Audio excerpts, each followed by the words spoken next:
जे संत श्री शिरोमणी सावता महाराजांच्या विचाराने, त्यांच्या कर्माने, त्यांच्या स्पर्शाने जी भूमी स्पर्श, जी भूमी पवित्र झाली, अशा भूमीमध्ये आज जो भूमिपूजनाचा कार्यक्रम इथं होत आहे, त्या कार्यक्रमासाठी नेहमी आपल्या सर्वांना आशीर्वाद देणारे आणि खऱ्या अर्थाने संत श्री शिरोमणी सावता महाराजांचा विचार घेऊन पुढे जाणारे हबप रमेश महाराज वसेकर,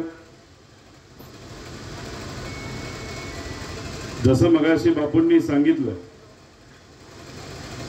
की यांचा परिचय माझ्या आई वडिलांचा फार पूर्वीपासून, आणि जे नेहमीच मला व माझ्या कुटुंबाला आशीर्वाद देतात, असे हबप तात्या महाराज अनारसे उपस्थित असणारे, ज्यांनी मला जन्म दिला, तसंच मला विचार दिले, वागायचं कसं, जगायचं कसं हे शिकवलं, असे माझे आई वडील राजेंद्र दादा आणि सुनंदाताई, ज्यांनी आत्ताच आपलं मार्गदर्शन केलं, अभिजित आबा पाटील, लक्ष्मण भाऊ हाके, संजयजी काळपांडे, माझे मित्र संकल्प भाऊ डोळस, सुभाष आबा गुळवे, शिवाजीराव भाऊ कांबळे, भरत आबा शिंदे, ॲडव्होकेट विजय भाऊ शिंदे, संजयजी पाटील, आपल्या या आरणच्या सरपंच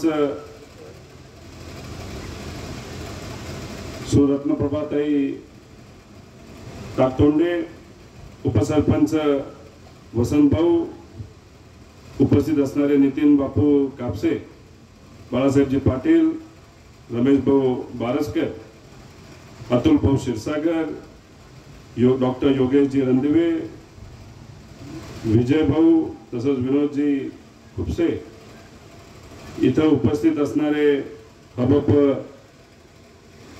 दत्तात्रय तात्या महाराज अनारसे, हबप नवनाथ महाराज अनारसे, हबप दादासाहेब महाराज अनारसे, हबप लक्ष्मण महाराज निकट, हबप रावसाहेब महाराज जगताप, हबप गाडे महाराज, ज्यांनी खूप चांगल्या पद्धतीचं इथं भाषण केलं आणि हा कार्यक्रम इथं चांगला व्हावा यासाठी अनेक लोकांनी पुढाकार घेतला.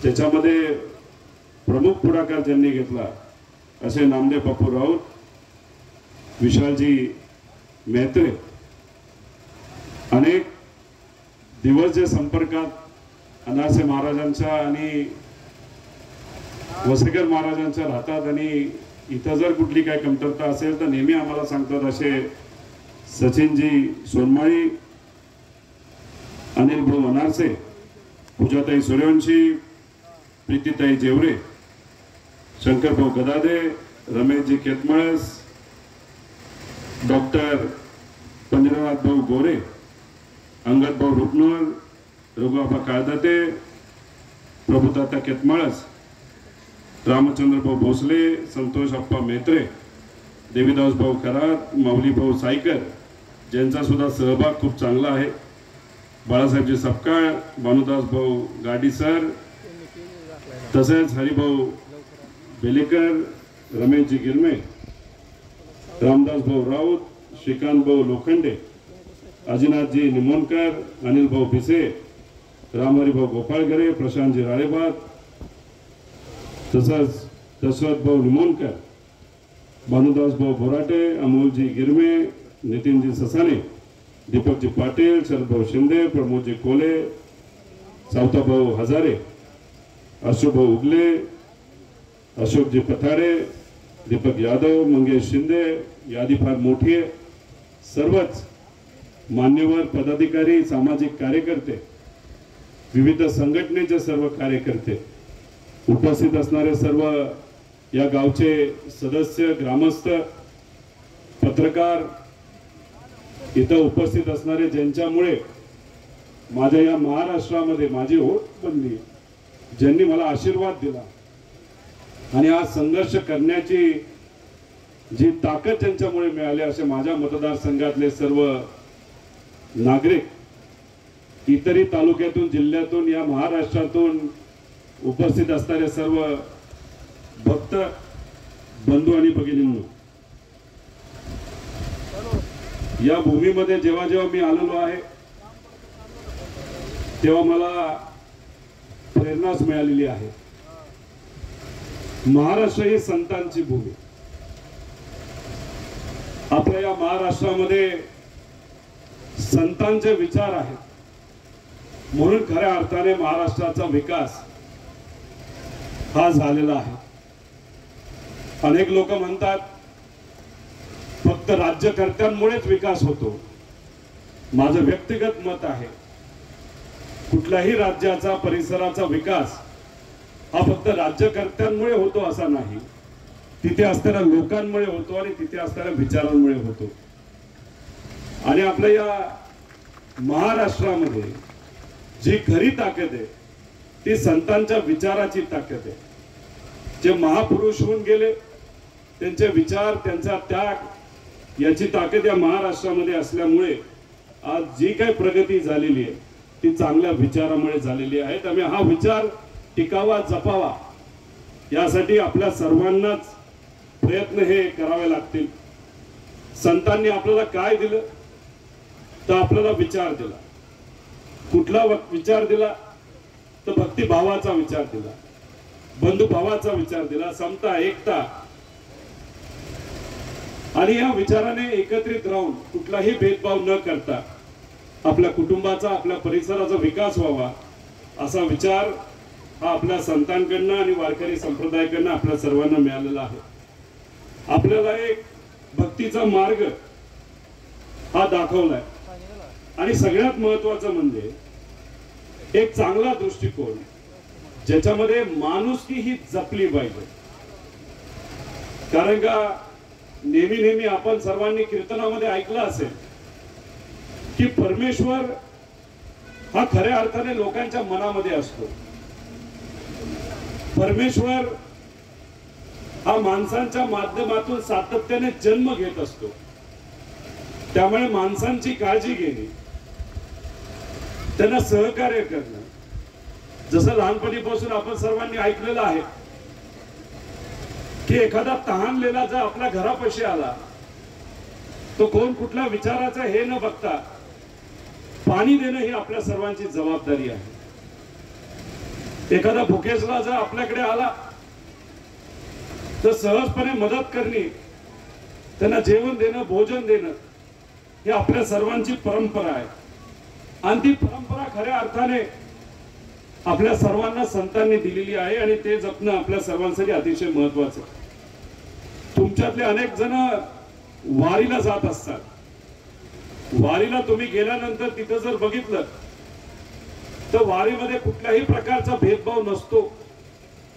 कोण कुठल्या गाडीमध्ये आले का हेलिकॉप्टर मधून आले हे बघितलं जात नाही. कोण श्रीमंत गरीब हे बघितलं जात नाही. स्त्री पुरुष हा भेदभाव तिथं मानला जात नाही. कोण कुठल्या जातीचा, कोण कुठल्या धर्माचा हा त्या ठिकाणी भेदभाव बघितला जात नाही. काय बघितलं जातं तो विठोबरायाची भक्ती बघितली जाते. आपल्याला पंढरपूरला जायचंय, तिथं जाऊन नतमस्तक व्हायचंय, आपल्या मनामध्ये भावना तिथं विठोबरायासमोर सांगायच्या, एवढंच गोष्ट आपण मनामध्ये घेत असतो. आणि जाता जाता एकामेकाला मदत करत तिथं आपण जातो. ज्या गावातून जाता तिथं कुणी अन्नदान करतं, कुणी पाण्याची मदत करतं. कर्जत जामखेड मध्ये सुद्धा आपल्या सर्वांच्या माध्यमातून ज्या ज्या पालख्या तिथून येतात तिथं आपण आरोग्याची सेवा त्यांना देतो, राहण्याची व्यवस्था तिथं करतो. जी कुठली मदत आपल्याला करता येईल ती आपण तिथं करत असतो. कारण का हीच शिकवण आपल्या सर्वांना संतांनी दिलेली आहे आणि लहानपणीपासून आपल्या आई वडिलांनी आपल्याला शिकवलेलं आहे. आणि हेच विचार अतिशय आपल्या सर्वांना महत्वाचे आहेत. पण एक गोष्ट आपण सर्वांनी लक्षात घेतली पाहिजे की संतांनी आपल्याला हे सुद्धा सांगितलेलं आहे की कर्मकांडाकडे लक्ष देणं हे महत्वाचं नाही, फक्त माणुसकीकडे लक्ष देणं, आपलं कार्य करत राहिलं, आपलं काम करत राहणं हे जास्त महत्वाचं आहे। संतांनी आपल्या सर्वांना काय महत्वाची गोष्ट दिली असेल तर बोली भाषेचा विकास झाला। म्हणजे जेव्हा एखादा कीर्तनकार आपल्या गावामध्ये येतो, ते संतांचे विचार जेव्हा आपल्याला देत असतात, सरळ सोप्या भाषेमध्ये परमेश्वर काय, संतांचे विचार काय, जीवनामध्ये आपल्याला काय करायचंय हे तिथं सांगितलं जातं। म्हणून धर्माला, संतांच्या विचाराला एकदम सोप्या भाषेत जे आपल्या सर्वांना कळेल, हे कसं कोण सांगतं तर वारकरी संप्रदायामध्ये असणारे सर्व हबप असतील, सर्व आध्यात्मिक मान्यवर हे आपल्याला तिथं सांगत असतात। आपण ज्या भूमीमध्ये आहोत ती भूमी मगाशी सांगितलं तसं अतिशय पवित्र भूमी आहे। ही भूमी संत श्री शिरोमणी सावता महाराजांची जन्मभूमी आहे, त्यांची कर्मभूमी आहे आणि त्यांची समाधी सुद्धा इथं आहे।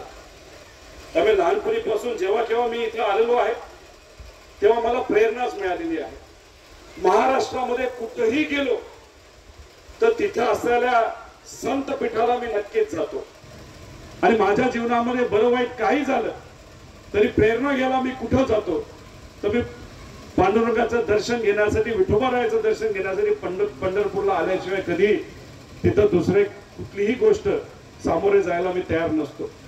त्यामुळे जेव्हा तुम्ही मला निवडून दिलं तर पहिली गोष्ट मी काय केली असेल तर मी पंढरपूरला आलो होतो आणि विठोबारायाचं दर्शन घेतलं होतं। जेव्हा नजीकच्या काळामध्ये जेव्हा मला अडचणी आल्या होत्या तेव्हा सुद्धा मी पंढरपूरला आलो होतो, तिथं मी दर्शन घेतलं होतं। कारण माझी भूमिका एकच आहे की अडचणी आल्या म्हणून देवाकडे जायचं नसतं, पण अडचणीतून मार्ग निघण्यासाठी आपल्याला जी ताकद लागते, आपल्याला जी प्रेरणा लागते, त्यासाठी खऱ्या अर्थाने आपल्याला देवाकडे नाही तर परमेश्वराकडे जावं लागतं।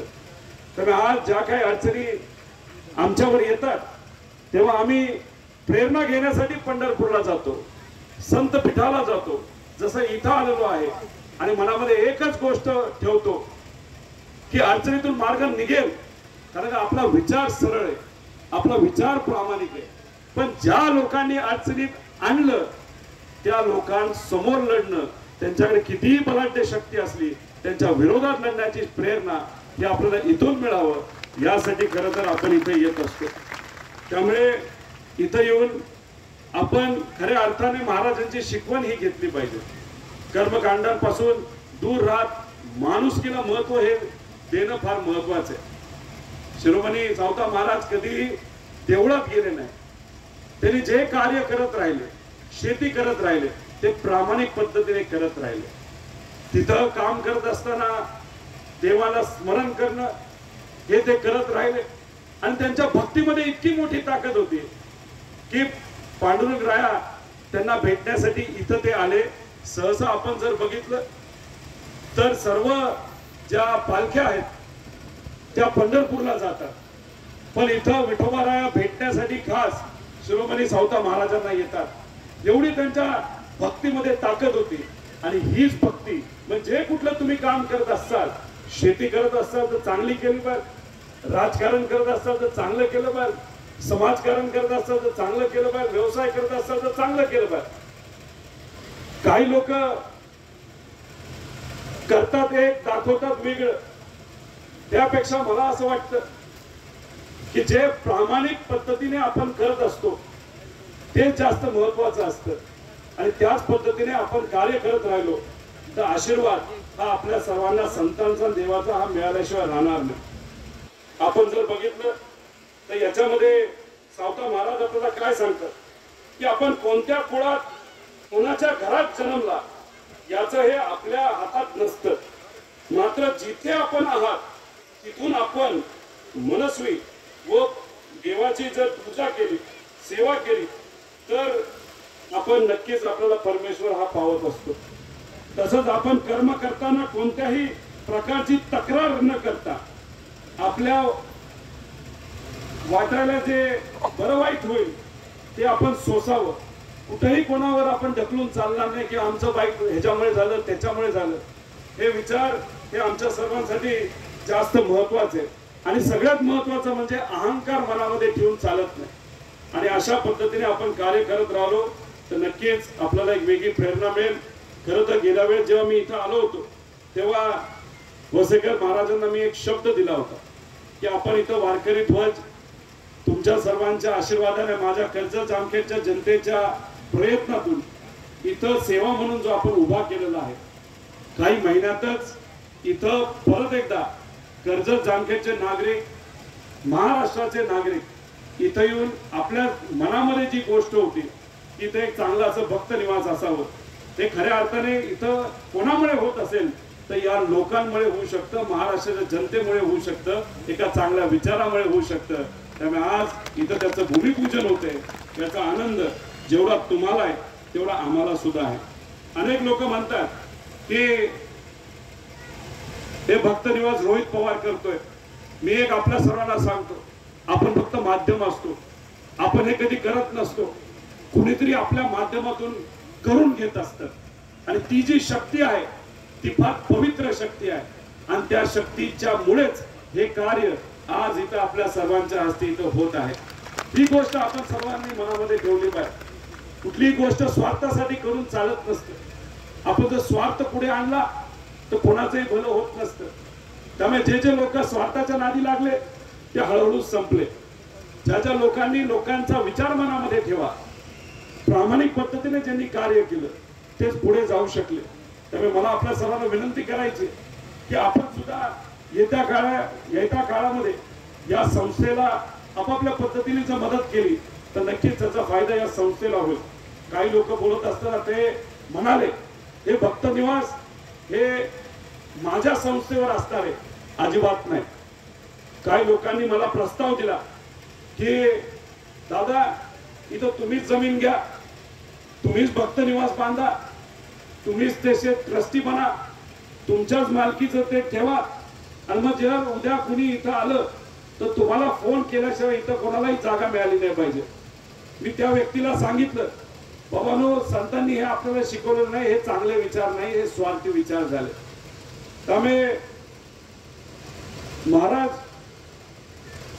हा ट्रस्ट तुमचा, ही जमीन तुमची आणि ही जी वास्तू इथं बांधली जाणार आहे हे तुमची आणि लोकांची आहे. त्याच्यामध्ये मी कुठेही नाही. मी फक्त सेवा देण्यासाठी इथं आलेलो आहे. आणि मी जो काही इथं उभा आहे, जी काय माझी महाराष्ट्रामध्ये ओळख आहे ती यांच्यामुळे आहे. जन्म मला आई वडिलांनी दिला, बारामतीत माझा जन्म झाला असला तरी लढणं जर कोणी शिकवलं असेल तर माझ्या कर्जत जामखेडच्या लोकांनी मला शिकवलेलं आहे. आणि आज माझ्या विरोधात जी फलाट्य शक्ती आहे ती कितीही मोठी असली तरी आज मी कशासाठी घाबरत नाही, कारण संतांचा आशीर्वाद आणि माझ्या लोकांची साथ म्हणून मी कधी या लोकांना आणि त्या संस्थेला कधी घाबरत नाही. आणि हीच खरी ताकद आहे आणि तीच खऱ्या अर्थाने आपल्या सर्वांना जपायची आहे. त्यामुळे एक सुंदर वास्तू तुमच्या सर्वांमुळे इथं उभी राहणार आहे आणि ती लवकरच पूर्ण होईल. महाराज पुढच्या 2-3 दिवसामध्ये आर्किटेक्चरचा प्लॅन झालाय ते तुम्हीच दिलेला आहे. तुमच्या म्हणण्यानुसारच आपण तो प्लॅन केलेला आहे. पुढच्या 5-6 दिवसामध्ये तुम्ही म्हणाल तसं मशीन इथे येतील आणि काम आपण पूर्ण करू आणि लवकरात लवकर ते पूर्णस्वास कसं जाईल यासाठी नक्कीच आपण त्या बाबतीतला प्रयत्न हा खरं तर करू.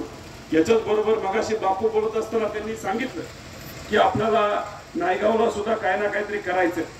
बापू शिवशाहू फुले आंबेडकरांकडूनच आपण प्रेरणा घेतली. आज खऱ्या अर्थाने महात्मा फुले नसते, क्रांतीज्योती सावित्रीबाई फुले नसत्या तर आपल्यातले अनेक लोक हे शिकू शकले नसते. बहुजन समाजातली लोक शिक्षणापासून वंचित राहू शकली असतील. त्यामुळे त्यांनी त्यावेळेस केलेले त्याग, त्यांनी केलेलं कार्य याच्यामुळेच आपण सर्वजण शिकू शकलो. त्यामुळे छत्रपती शिवाजी महाराज असतील, महात्मा फुले असतील, पुण्यश्लोक अहिल्यादेवी होळकर असतील, क्रांतीज्योती सावित्रीबाई फुले असतील, छत्रपती संभाजी राजे असतील, डॉक्टर बाबासाहेब आंबेडकर असतील, अण्णाभाऊ साठे असतील, यांनी जो विचार आपल्या सर्वांना द्यायला आहे तो आपल्याला जपायचा आहे. आणि त्यांनी त्यावेळेस जो संघर्ष केला, एका बलाढ्य शक्तीच्या विरोधात संघर्ष केला.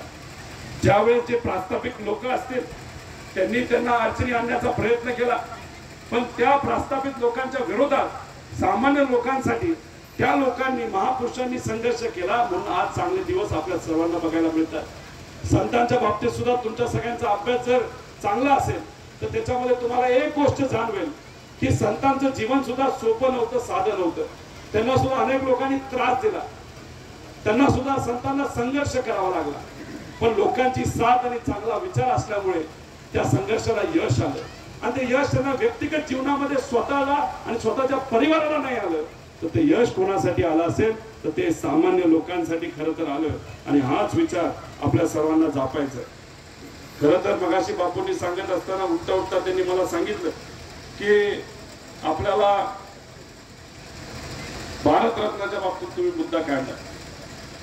खरं तर मला आपल्या सर्वांना इथं सांगायचा हा मुद्दा मला घ्यायचा नव्हता की गेल्या काही दिवसांमध्ये केंद्र सरकारने भारतरत्न अनेक दिले, त्याच्या मागे काहीतरी समीकरण असतील, हरकत नाही, दिले, चांगली गोष्ट आहे।